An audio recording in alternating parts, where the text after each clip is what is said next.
Puis un jour, elle reçut un commentaire sur sa page MySpace, et ils reprirent leur dialogue poétique. Discernement, ténèbres et fausses lumières, se recevoir de la toute autre lumière que soi en soi. Le soi, humilité. Le moi n'est pas le soi en est son accomplissement, enfanté par la toute autre lumière. J'ai bien aimé le repas de midi, avec ma sœur, la glace était bonne. Envoûtement, lumière et faux semblants éphémères. Ne rien concevoir, rien d'autre que la vraie lumière, celle qui jaillit de soi, le moi inutilisé, le soi en guise de foi, pour le plus bel accomplissement, de tout être dans la lumière. J'ai bien aimé cet après-midi. Ma fille dormant dans mes bras, aussi douce qu'infant. Sorcellerie, pas de ça chez soi, le moi offert au soi, ouvert à l'autre, lumière que moi, ouvert à l'ouvert, allons vers l'infini, en orientation de sa foi. Le moi, tout bien construit, ouvert au soi, ouvert à la lumière. Foi, Père, lumière céleste, force, j'aime rien faire avec amour. Ce n'est pas rien faire, c'est être. Tiens, il y a des taches sur mon plancher. Hardi, la force du soi, le soi offert au moi. Notre lumière de la foi, l'amour se met au vert, la colère à l'agonie. Pas de ça sous notre toit. Aujourd'hui, le moi et le soi sont à la lumière. Le céleste nous redonne la force, belle du jour. Tiens, j'ai le lavabo à nettoyer. Merci d'avoir corrigé la faute. Tiens, je m'aime. Bonne soirée. De rien, j'ai pensé que tu voulais rajouter le mot déesse sans faute. Tiens, moi aussi je m'aime. Très bonne soirée.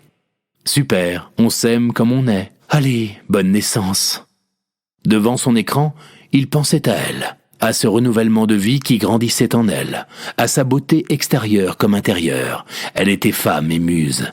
Elle était sienne dans la lumière céleste sans que le besoin du toucher physique, propre au besoin de l'humain, soit important.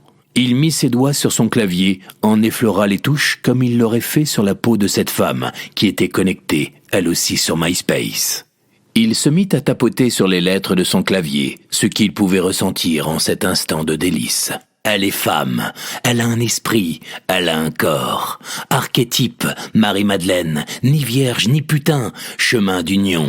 Elle est bien dans son corps de femme, elle est heureuse de ce qu'elle a déjà acquis. Son âme se joint à son corps en accord, son corps habillé de fripes. En elle, il n'y a aucune haine. Elle attend sur la berge et regarde au lointain celui qui viendra faire l'union.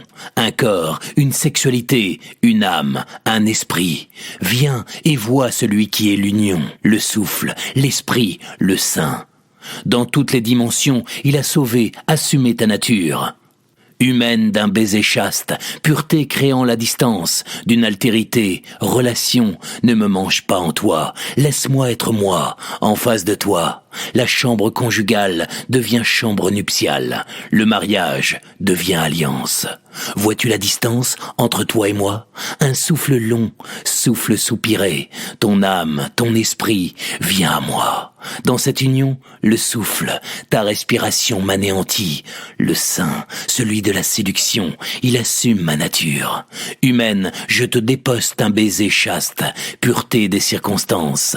De nos âmes pourtant liées, dans la plus belle des transfigurations, ne me mange pas en toi, laisse-moi être moi, car moi, en face de toi, je deviens un pétale qui se détache et s'envole, parvient à tomber au creux de ta main, dédale.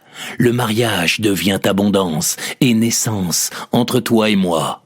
De mots aussi doux qu'un flocon, point de dédale ou de dalle, ni crevaison, ni liaison, relation immaculée, doux silence virginal pour entendre naître Dieu en l'autre, l'autre en face de moi, l'autre en moi, l'autre en toi. Un doux flocon de grâce incarnation pour une assomption. 15 août. Une vierge qui s'envole en son bien-aimé. Que du bien, pas de vase éclaté sur les dalles, pas de perverse passion, de tactile liaison, révélation d'une amitié immaculée, la plus originale, naissance, naître de cette union, la nôtre, moi en toi, toi en moi. La pureté de notre foi, un doux flocon de grâce, la compréhension. 15 août, élévation, qu'il me soit fait selon ta parole, libéré. Toi et moi, en elle, la grâce, sagesse, lui, en elle. Le logos, créateur, en la terre, folle de sagesse, mouvement, ton corps s'envole dans son souffle. C'est ton mari qui va devenir époux. Feu dans sa terre, vie sans cesse, jouissance. C'est fini. Non, ça commence, un baiser sans fin. Le vol du papillon, le doigté d'une pianiste, d'un pianiste aux caresses de leur clavier, les transformer en amour de Cupidon. Tout transpercé des flèches de leur désir montant vers les cimes, et lui de dépasser la muse, pour trouver au-delà une femme inspirée se révélant, et non plus l'inspiratrice d'un Legoland, mais une inspirée de Sunland. Elle et lui s'amusaient vers de bien plus hautes vues que leurs bas instincts possibles. Les caresses du soleil sur leurs deux corps nus ne se laissaient voir que de Dieu. Ils trouvèrent l'élévation de mise, leur muse à tous deux. La pluie sur la fenêtre, ce sont les larmes qui coulent. Je te vois en contre-plongée, à l'autre bout de la rue. Tu pars, faire part, une mort annoncée. À l'autre bout de la vue, ce sont des gouttes de larmes qui restent sur le carreau. Il n'y a que la glace qui se souvient des larmes. Ton visage neuf ne s'y habitue pas encore. Le sourire vient trouver sa nouvelle voie neuronale. Ce n'était qu'un reflet, une mémoire de tristesse passée sur un réseau d'effets miroirs. Regarde, tu souris, et puis tu ris. Communion. La distance ne sépare pas. Tu l'exprimes maintenant. Pas de rempart. Il ne faut pas renoncer. Ne pars pas sur les chemins déjà abattus. Ne tombe pas les armes. La vie s'arrache, se vole. Pas de cœur d'artichaut.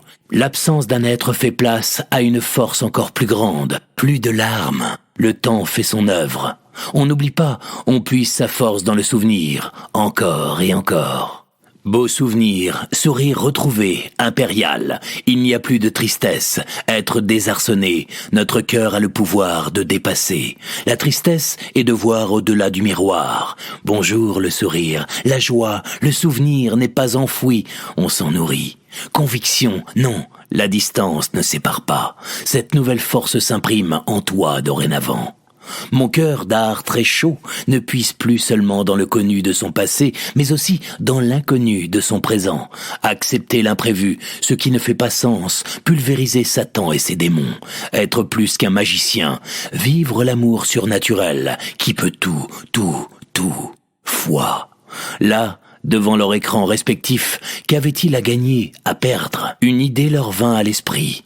Pourquoi ne pas l'écrire en forme de jeu avec leurs mots, cette poésie qui les habitait à ce moment précis?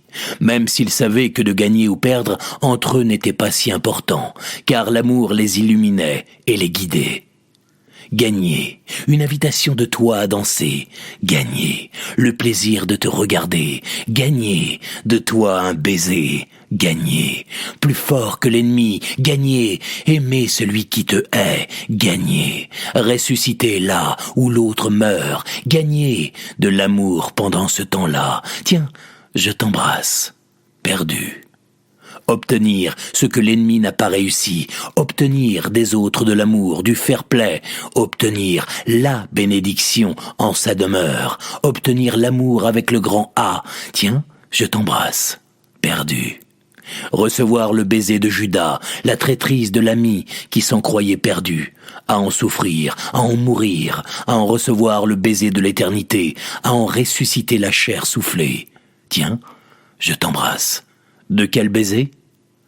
Perdu ou gagné? Sans poser de limite à l'amour divin en mon amour humain. Tout brûle, il reste le feu, gagné.